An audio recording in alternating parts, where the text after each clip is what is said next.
Let's assume आप एक YouTuber है जिसको अपनी निश की काफी अच्छी नॉलेज है, आपकी आवाज भी काफी अच्छी है और साथ में आपकी एडिटिंग स्किल्स भी काफी नेक्स्ट लेवल की है, लेकिन स्टिल आपके वीडियोस पे व्यूज नहीं आ रहे हैं और जो व्यूज आ रहे हैं उनकी ऑडियंस रिटेंशन 30% से भी कम है। लेकिन ऐसा क्यों हो रहा है? ऐसा इसलिए हो रहा है क्योंकि आपकी स्क्रिप्ट में दम नहीं है और आपकी प्रेजेंटेशन का वे बहुत ही गलत है, जिसकी वजह से लोग आपकी वीडियो पे क्लिक तो कर रहे हैं लेकिन कुछ देर बाद ही वीडियो को बंद करके चले जा रहे हैं और आपकी सारी मेहनत अननोटिस जा रही है। तो अब आपका क्वेश्चन होगा कि इसे कैसे सुधारे? तो इसका बहुत ही सिंपल सा आंसर है, सही तरीके से स्क्रिप्टिंग करके। लेकिन सही स्क्रिप्टिंग क्या होती है और इससे चैनल कैसे ग्रो होता है, इसका आंसर आपको आज इस वीडियो में पता चलेगा। अब इससे पहले मैं आपको बताऊं कि सही तरह से स्क्रिप्ट कैसे लिखते हैं। आपको ये पता होना चाहिए कि स्क्रिप्ट किस किस तरह की होती है और आपकी निश के अकॉर्डिंग किस टाइप की स्क्रिप्ट सबसे बेस्ट होगी। बेसिकली यूट्यूब वीडियोस के लिए हम दो तरह की स्क्रिप्ट का यूज करते हैं, एक bullet points and second word to word script. Bullet point script में आप सिर्फ टाइटल्स और हेडिंग के बेसिस पे अपनी स्क्रिप्ट बनाते हैं, वहीं वर्ड टू वर्ड में आप हर एक वर्ड को लिखते हैं जो कि आप बोलने वाले हैं। बुलेट पॉइंट स्क्रिप्ट एजुकेशन और टेक के लिए यूजफुल है, वहीं रोस्टिंग चैनल, ब्लॉग चैनल और गेमिंग चैनल्स के लिए वर्ड टू वर्ड स्क्रिप्ट बहुत ही ज्यादा यूजफुल होती है। अब मैं इन दोनों स्क्रिप्ट को थोड़ा और ज्यादा डिटेल में एक्सप्लेन कर देता हूँ। बुलेट पॉइंट स्क्रिप्ट एक फ्लो चार्ट की तरह होता है, जहाँ पे एक टाइटल की कुछ मेन हेडिंग्स लिखते हैं और फिर उन मेन हेडिंग्स के नीचे सब हेडिंग्स लिखते हैं और फिर सब हेडिंग्स से और भी सब हेडिंग्स को कवर करते हैं और इस तरह पूरे फ्लो चार्ट को एक्सप्लेन करते हैं, जिससे आपकी स्क्रिप्ट कंप्लीट हो जाती है। लेकिन यहाँ पे प्रॉब्लम ये आती है कि कई बार हम अपने हेडिंग के लिए बुलेट पॉइंट्स भी सोच नहीं पाते हैं और स्क्रिप्ट स्टार्ट ही नहीं कर पाते हैं। तो इसके लिए हम चैट जीपीटी की मदद ले सकते हैं। फॉर एग्जाम्पल, मान लीजिए मुझे how to do voice over for YouTube videos पे एक वीडियो बनानी है और मुझे समझ नहीं आ रहा कि मैं कंटेंट में किन पॉइंट्स को कवर करूं। तो मैं नॉर्मली चैट जीपीटी के पास जाके एक प्रॉपर प्रॉम्प्ट लिख दूंगा और उसे मेरी वीडियो के लिए बुलेट पॉइंट्स तैयार करने के लिए बोलूंगा, जिसके बाद वो आपको बुलेट पॉइंट्स के साथ साथ कुछ सब पॉइंट्स भी दे देगा। और बाय चांस अगर आपको सब पॉइंट्स नहीं मिलते हैं तो आप ये काम भी चैट जीपीटी से करवा सकते हैं और वो आपको प्रॉपर डिटेल में बता देगा कि आपको कौन कौन से बुलेट पॉइंट्स कवर करने चाहिए और उन बुलेट पॉइंट्स में कौन कौन से सब पॉइंट्स है जो कि कवर करने लायक है और उन सब पॉइंट्स में बताना क्या है ये भी आपको पता चल जाएगा। अब अगर आपको अपनी फील्ड की नॉलेज है तो आप इन पॉइंट्स को अपने वे में भी कवर कर सकते हैं और आपकी स्क्रिप्ट का मेन पार्ट यहाँ पे तैयार हो जाएगा। और बाय चांस अगर आपको अपनी फील्ड की ज्यादा नॉलेज नहीं है तो आप इन पॉइंट्स पे और भी ज्यादा रिसर्च कर सकते हैं और उनको कवर कर सकते हैं, जिससे आप एक वैल्यूएबल कंटेंट बना लेंगे। मैं पर्सनली बुलेट पॉइंट स्क्रिप्ट सिर्फ उनको प्रेफर करता हूँ जिनको ऑलरेडी अपनी फील्ड की अच्छी नॉलेज हो और जो सिर्फ टॉपिक्स और हेडिंग्स को देख के आगे के पॉइंट्स को कवर कर सके। लेकिन अगर आप एक बिगिनर है तो मैं आपको प्रेफर करूंगा कि आप word to word script follow करें।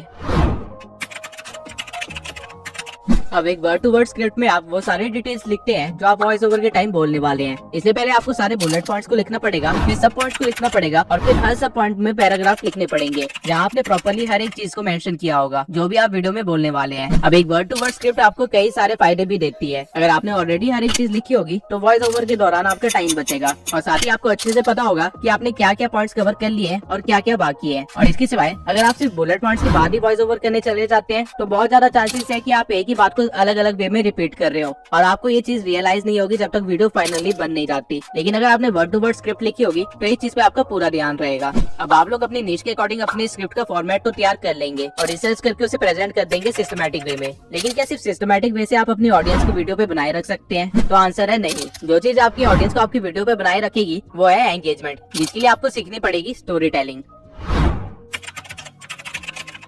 स्टोरी टेलिंग वो तरीका है जिसे आप अपने वर्ड्स के साथ ऐसे खेलते हैं कि सामने वाला आपकी बातों में खो जाए और उनको पता लगने से पहले ही आप अपनी सारी इन्फॉर्मेशन पास कर चुके होते हैं। मूवी, एड्स, सेल्स, हर जगह स्टोरी टेलिंग का यूज होता है। इवन इस वीडियो में भी आप अभी तक इसलिए बने हुए हैं क्योंकि मैं स्टार्टिंग से स्टोरी टेलिंग का यूज कर रहा हूँ। स्टोरी टेलिंग का फॉर्मेट कुछ इस तरह का होता है। नंबर 1, बैक स्टोरी, जहाँ आप अपने सीन को सेटअप करते हैं। नंबर 2, डिटेल्स, यहाँ पे आप अपने सीन से रिलेटेड कुछ डिटेल्स प्रोवाइड करते हैं जो कि ऑडियंस का ध्यान खींच के रखती है। नंबर 3, चैलेंज, अब अगर लाइफ में सारी चीजें स्मूथली होने लग जाए तो लाइफ में मजा ही नहीं आएगा और बिल्कुल सेम वे में स्टोरी में भी आपको एक चैलेंज डालना बहुत ही इंपॉर्टेंट होता है। नंबर 4, प्लॉट ट्विस्ट, अब मान लेते हैं आपकी लाइफ में चैलेंजेस आए और आप उसे बड़े आराम से सॉल्व भी कर देते हैं, तो क्या किसी ऑडियंस को मजा आएगा ये देखने में? बिल्कुल भी नहीं। तो सेम वे में आपको एक प्लॉट ट्विस्ट देना होगा जिससे स्टोरी सुनने और सुनाने वाले दोनों को ही मजा आ जाए। नंबर 5 पे है एंगेज। असली स्टोरी टेलिंग वो होती है जहाँ सामने वाला आपके वर्ड्स जी रहा हो, ना कि सुन रहा हो। अब इन 5 पॉइंट्स को आप अपनी स्क्रिप्ट में कैसे यूज कर सकते हैं ये मैं आपको अभी दिखाता हूँ। जस्ट कुछ सेकंड पहले ही मैंने इन 5 पॉइंट्स को यूज किया है, ये देखिए।